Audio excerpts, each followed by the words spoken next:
wrestling fans, and welcome to Down for the Count. I'm Michael Rothschild, and this is Joe Bruizer. This past Saturday, Bruizer, at Gauntlet for the Gold. It was an exciting event. You were excited for it. I know I was excited for it.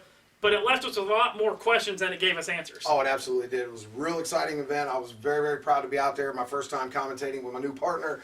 Let's just jump right into it, man. We're going to go to match number one. AJ Snow versus Dirty Tom. It was the third match. It was a rubber match. AJ Snow won the first match. Dirty Tom took the second, so we had to have a third to find out who was going to go on top. And it was one of the most incredible street fights I'd ever seen. There was more times than many I was covering my eyes thinking one of these guys was going to go to the hospital. AJ Snow ended up pulling out the victory. Don't know where Dirty Tom goes from here. You know, I was able to get a word from Dirty Tom after the match, and, you know, he's not ready to let this go yet. He's not done with AJ Snow. He told me that. But you talk about AJ Snow taking a beating. Dirty Tom got Death Valley drivered through two steel chairs onto the concrete floor and was still almost able to get back up. Couldn't do it. AJ Snow got the pinfall. It was amazing. Absolutely. Another personal kind of vendetta match I guess we had at Gauntlet for the Gold was Christian Black versus Kyle Maverick. And, you know, this has been simmering for months. This is the first time they've met one-on-one since the incident that got Christian Black involved in this. And it was another fantastic match, Bruiser. I think that it's more of a jealousy thing between the two guys than it is actually a rivalry thing. It's probably going to turn into a rivalry if they keep going at this. But really, the whole idea of this thing surrounds the three girls that were, you know, involved in this. Women are evil. They can be, yes, very much.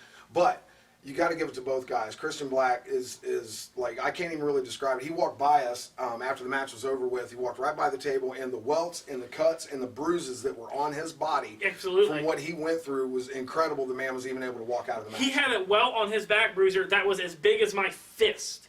It was scary to look at. And again, you have to wonder where that goes from there. It was only the first match. Hopefully we get to see another match between those two. Yeah, I mean, I personally would like to see definitely another match between those two guys.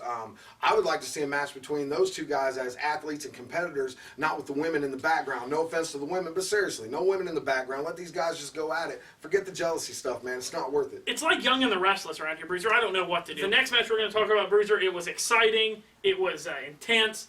And at the end, it was a little bit heartbreaking as well.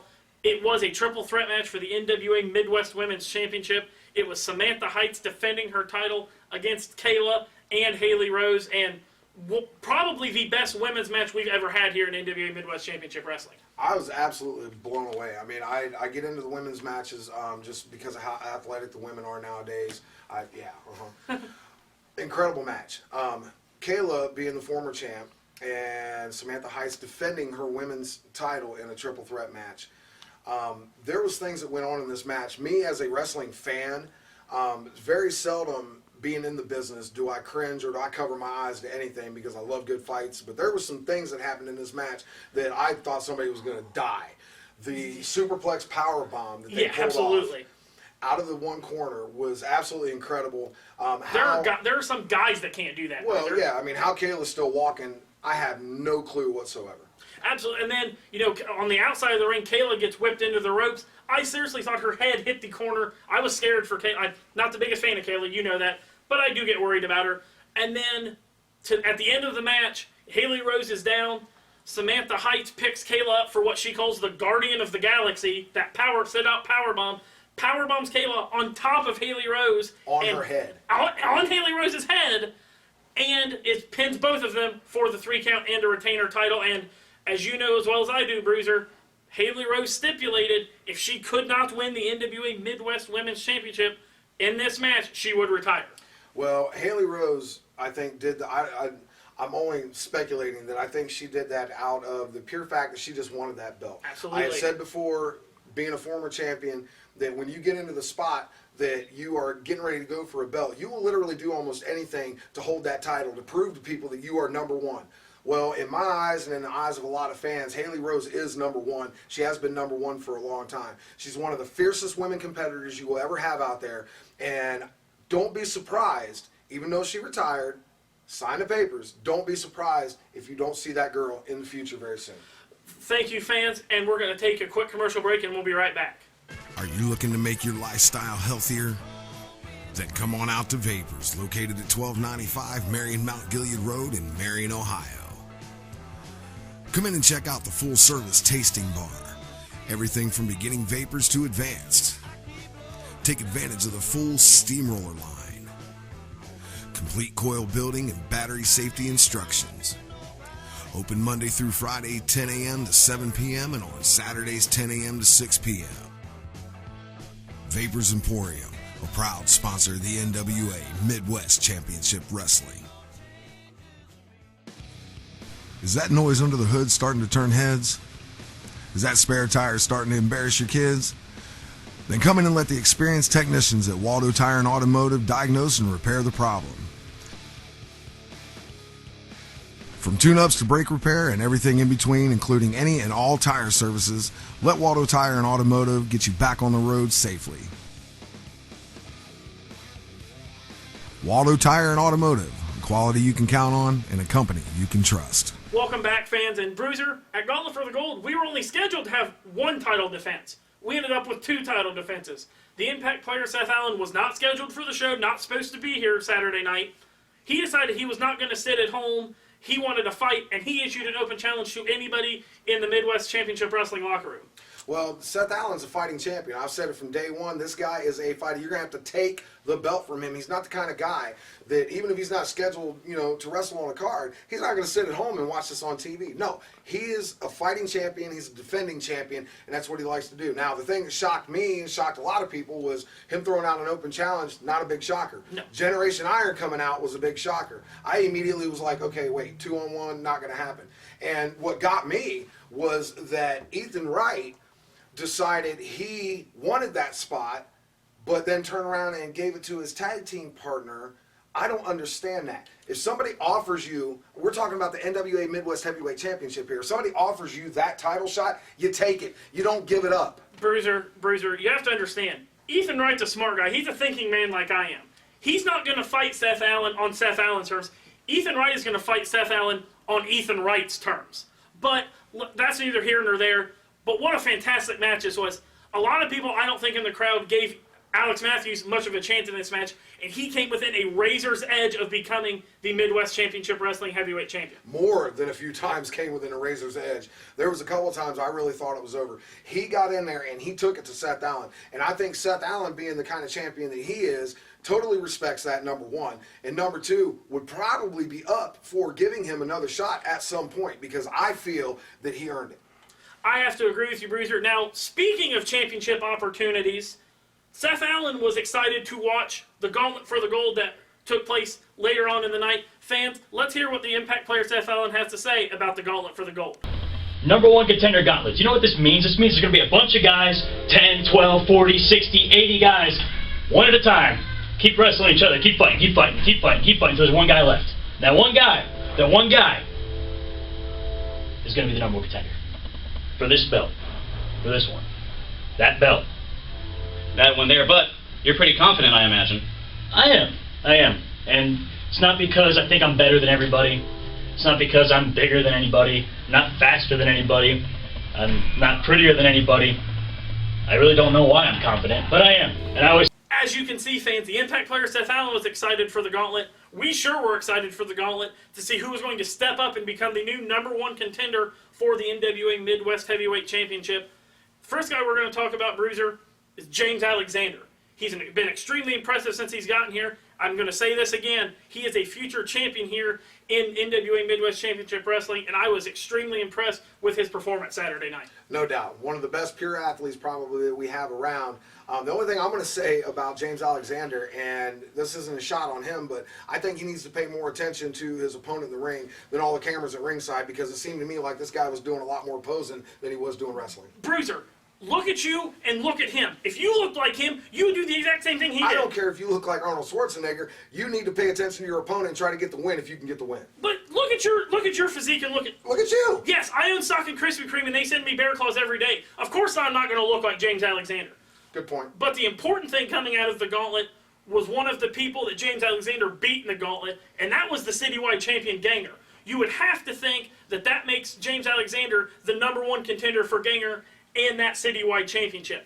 Next guy we're going to talk about was a guy who came this close to becoming the NWA Midwest Heavyweight Champion earlier in the evening, Alex Matthews. You know, when we knew Alex was in the Gauntlet when he took on Seth Allen, we thought somebody else was going to take his spot maybe, but being the fighter that he is, Alex Matthews came out and put up an impressive performance in the Gauntlet match. This kid has got a ton of heart because he went out early in the night and put off one of the best matches probably of the year so far against the heavyweight champion Seth Allen.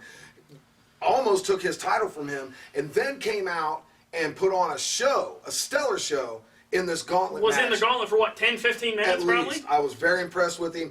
Keep an eye on this kid because he is going somewhere. And we'll have more about Alex Matthews at the end of the Gauntlet, but we're going to talk about your buddy. We're going to talk about the boss, Jonathan Hampton, who you may not have liked what he did. The fans may not have liked what he did. There's some rumors going around, he may have bought his spot into the Gauntlet. He may not originally have been supposed to be in the Gauntlet, but you may not like it, Bruiser. What he did was effective. What he did was he cheated. He did exactly what I told everybody he was going to do. If I bring a gun to a knife fight, I'm going to last longer than you will. And that's exactly what he did, and everybody's seen it. He probably did buy his spot, and he probably bought other spots too. Who knows? You never know what you're going to get with Jonathan Hampton, especially now that we know that his target apparently is Brandon Xavier. I mean, Brandon lasted, 5 seconds in the match? John walks in, hits him with brass knuckles, gets the pin. Where does this leave Brandon now? Graham Wellington worked Brandon Xavier's leg over pretty good before Jonathan Hampton got to the ring, and he did make quick work of Brandon Xavier. I got to talk about, this is bugging me like to no end. We've got War Machine, who is an animal. He's a destructive force, but then he's got this little pipsqueak coming out to the ring with him. I don't know why he's there. I thought he quit. He's got to have somebody else fight his battles. But, Jonathan Hampton was able to get another victory over a much larger competitor, so maybe we'll see those two hook up again down the road. That's the problem. You obviously don't get it. It's called friendship. But then again, I forgot, you went to Harvard. You guys are all about yourselves. You don't know about friendships. Foz made a friendship out of an extreme situation that he was in that I was involved in. Okay, so I respect Foz's decision. I respect what he's doing with War Machine. And be careful because, yeah, you may be bigger than Foz, but you ain't bigger than War Machine, pal. Hey, War Machine and me are buddies. Foz don't know about that. Foz don't need to know about that. A guy I was kind of hoping would win Bruiser was Bruiser Schmidt. I was hoping that he and Seth Allen would finally have to stop being buddy-buddy outside the ring and get in the ring and beat each other to oblivion. But sadly and not so sadly, that was not the case. Bruiser Schmidt super impressive in eliminating the real man Brian Douglas. But number 12, the guy who passed up the opportunity to face Seth Allen earlier in the night, because it's just like I said, Bruiser, he will face him on his terms, and the winner of the Gauntlet for the Gold was Ethan Wright. Ethan Wright's a big, tough guy. Probably deserving for this heavyweight title shot. He obviously won the Gauntlet, so I'm not going to take that away from him. I just think personally it's absolutely crazy that he got offered a title shot early in the night and didn't take it. Could have saved himself going through this Gauntlet match had he went out and actually did it. But you got to remember, Bruiser, he only had to wrestle one guy. Maybe Ethan Wright knew what his spot in the Gauntlet was before he turned down that shot against Seth Allen. We don't know. We may never know. Exactly. He beat one guy, Bruiser Schmidt, who had to wrestle and fight and claw and was about half out of it when Ethan got in the ring anyway. So not only did Ethan Wright beat a half-beaten wrestler already, how does that qualify as you supposed to get a number one contender spot other than the fact that he won the Gauntlet? He not won, deserving in my eyes. He won. That's all that matters. That's what this Gauntlet was for. Point taken. But the biggest story of the night occurred after Ethan Wright won the Gauntlet. Ethan Wright apparently took issue with something that Bruiser Schmidt did and started beating him down. Of course, Bruiser Schmidt's bestie, the Impact player Seth Allen, had to come to the ring and get involved. Ethan starts beating him down. Out comes, we thought was Ethan Wright's best friend, Alex Matthews, but, in a big turn of the tables, that's not the case anymore. No, it's not. I really was in shock. To me, it seemed like Alex had his shot early in the night. He didn't make that shot. He got back in the Gauntlet, gave a great effort, didn't make it then. Comes out at the end of the night to kind of celebrate with his tag team partner. He picks up the belt. He goes to hand it to his tag team partner to kind of signify, hey, man, I didn't get it, but you get to go for it. But if you notice, before he handed it to him, he took a couple extra seconds. He stared at that belt to let them know, hey, man, maybe I'm the guy here. So later on that night, as soon as the show was over, I happened to get a word with Alex Matthews. Let's take a look and see exactly what he had to say about this situation. Ladies and gentlemen, Gauntlet for the Gold is in the books. What a historic night it's been so far. A little chaotic, especially for this guy right here. Alex Matthews, former tag team champion, and I should say now former partner of Generation Iron. Alex, tonight you had an opportunity at the heavyweight title. Didn't exactly go your way. Then later on in the Gauntlet match, still didn't go your way. And then you get clobbered by, I guess now your former tag team partner. What's going on? You know what? I don't know. I really don't. I don't understand where Ethan's coming from. I mean, I understand you want to be the top dog, and I understand everybody wants that. Even I want that. And you know what? You helped me. You helped me see the real Ethan Wright. You know, you tried to take me under your wing. You tried to tell me all these things. You're like, oh, this is what you got to do. This is what we got to do to be on top. It was really about you. It was always about you, Ethan. Use me. Use my talents. I went toe-to-toe with Seth Allen, the NWA Midwest Heavyweight Champion. I did that. What have you done? Yeah, you have all the credentials in the world. You're a great technician. I'm just as good as you are. And it proved tonight. In August, you're going to see it, Ethan. You're going to see what Alex Matthews can do. I'll see you then. Ladies and gentlemen, as you've seen, Mike, as you've seen, Alex Matthews is fired up. Okay, now we've all known him in the past to be one of the kind of guys that, you know, we get used to him antagonizing the fans and stuff. I've never seen this kind of fire coming out of this kid. And I'm going to tell you right now, I think Ethan Wright has a big problem on his hands. Ethan Wright, you may think Ethan Wright has a problem on his hands. I'm concerned about Ethan Wright. Ethan's been having back trouble. Do you know that, Bruiser?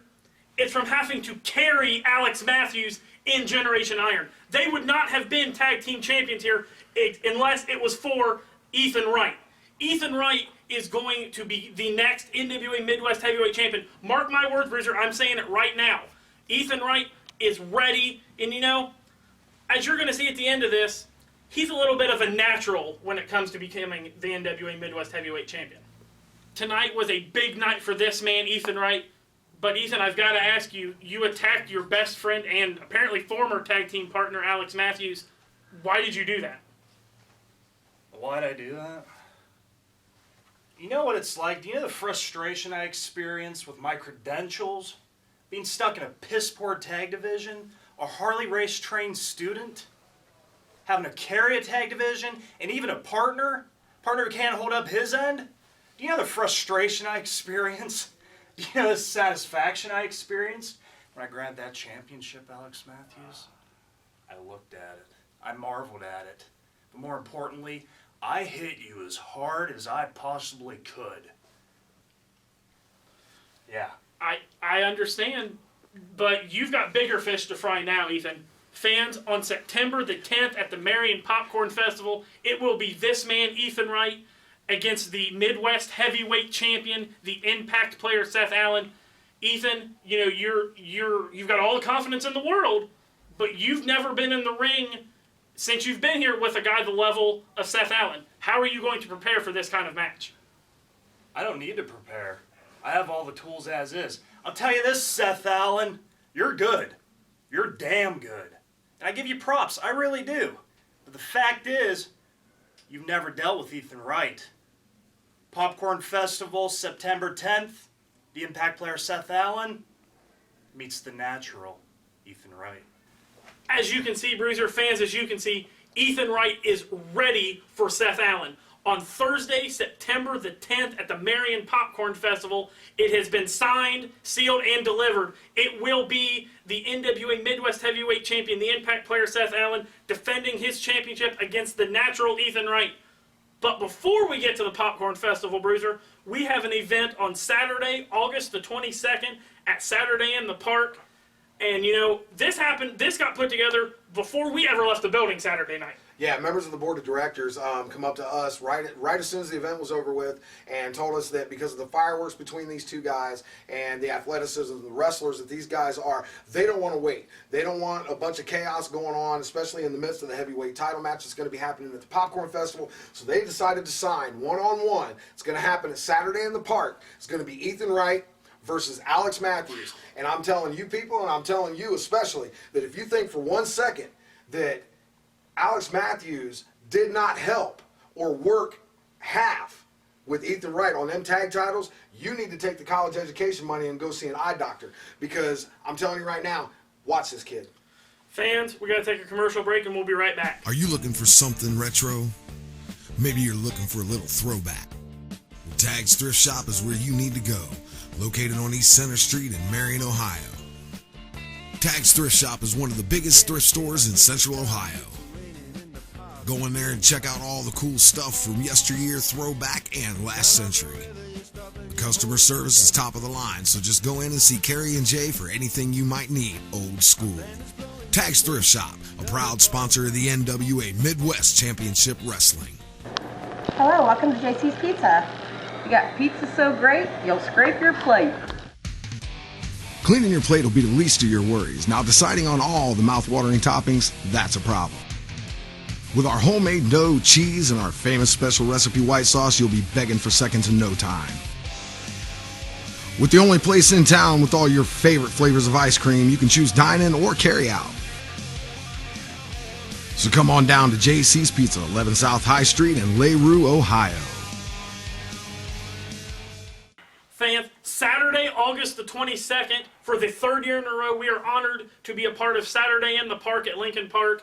It's going to be an exciting event. As Bruiser already said, already signed will be the natural Ethan Wright against Alex Matthews. I'm looking forward to that. Fans, for this, again, I said this is the third year in a row we've been there. The first 2 years, there have been well over 1,000 fans. If you want a good spot, make sure you get there early. And if you want to see, again, the excitement that took place at Gauntlet for the Gold, make sure you keep up with our website, nwamidwest.com, for further updates on our DVD. I'm Michael Rothschild. This is Joe Bruizer, and this has been Down for the Count.